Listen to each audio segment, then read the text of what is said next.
Now, one of the narratives that popped up, because we've seen it happen before, it doesn't happen as often as it should, but this possibility of Bill Belichick being traded to another team. As we got closer and closer to the end of the season, Peter, it became more and more clear to me that just wasn't going to happen. It wasn't realistic. A lot of people were talking about it. It isn't going to happen, in large part because Bill Belichick has no reason to go along with it. Why would you agree to a deal that makes it harder for you in your next stop to be successful because your next team had to give up draft picks to get you?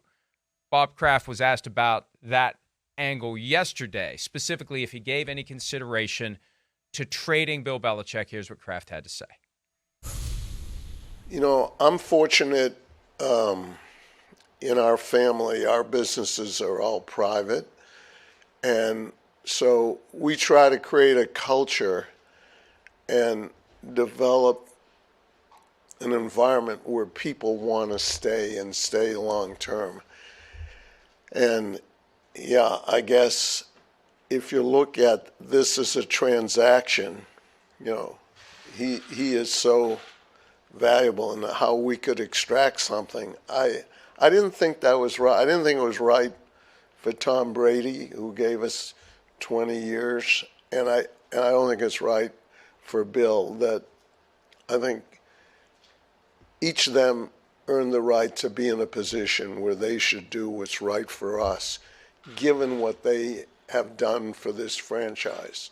So some people might criticize me for not, extracting as much value, and I understand that, but we just try to do what we think is right for the proper values and ability to operate, and try to get people who want to come and feel that we're going to treat them fairly. And that's the curious bookend to how Belichick got there in the first place, because he had the awkward exit with the Jets, writing on a napkin, "I resign as HC of the NYJ." Patriots swoop in. They work out a deal for compensation. The Jets get value. And Belichick never even coached a game for them. But I think Kraft is right. If he would have even tried to engineer this, it would have set the stage for a far more hostile separation. They wouldn't have had the joint press conference yesterday. There would have been a sense that they're squatting on Bill Belichick and what's really going to happen. And they're going to start their coaching search late, even though we're going to talk about in a second, they may already have their coaching search done. Who knows? But it just wouldn't have been the way to have the kind of separation that Robert Kraft envisioned. You're not going to have a happy ending or anything close to it if you treat it like a transaction and if you try to work something out where you get a first-round pick or a second-round pick. It just was never going to work. And kudos to Kraft for understanding that, for having the instincts to realize it wasn't going to work. Let's not even try it. Here's the problem. Everybody always talks about these trades for coaches. I mean, let's be a little realistic about this.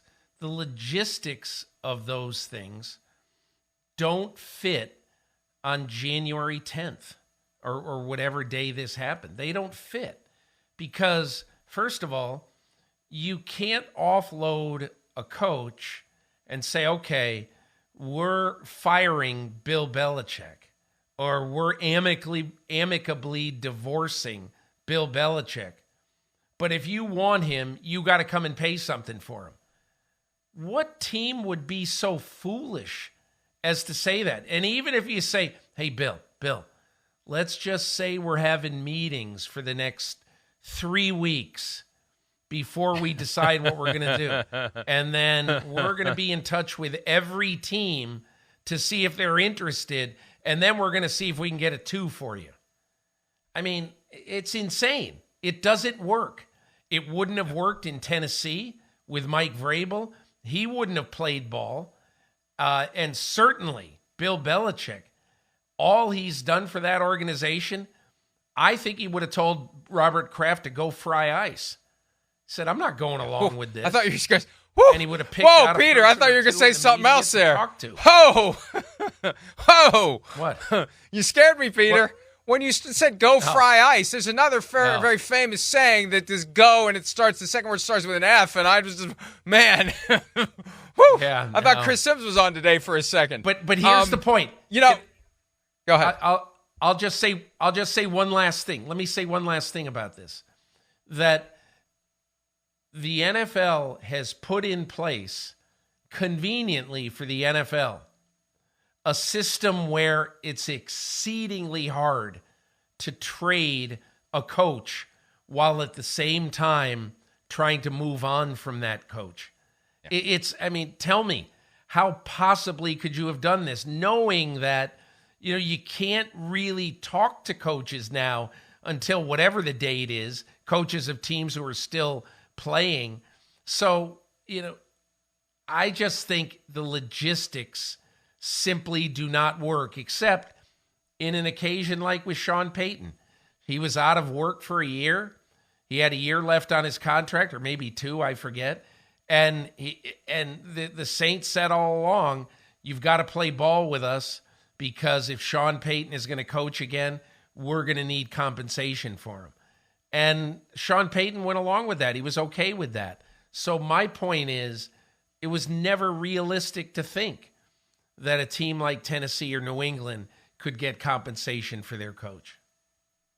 If a trade's going to happen, it needs to be something that is natural and organic and unexpected. For example, if one of these many teams that is looking for a coach, after searching for multiple weeks, decides to pick up the phone and call Art Rooney and say, we'll offer you 2 1s, 2 2s, and $8 million in cash for Mike Tomlin, and Rooney takes it, like Al Davis did when John Gruden became coach of the Buccaneers in 2002. It can't feel engineered. It can't feel forced. It has to just happen. Or coach walks away with time left on his contract, gets back in, then it's more obvious. We still have lingering contractual rights. We need to work out a deal. Hi, it's Mike Florio. Thanks for watching PFT on YouTube. Hit subscribe for the latest news and analysis from Pro Football Talk.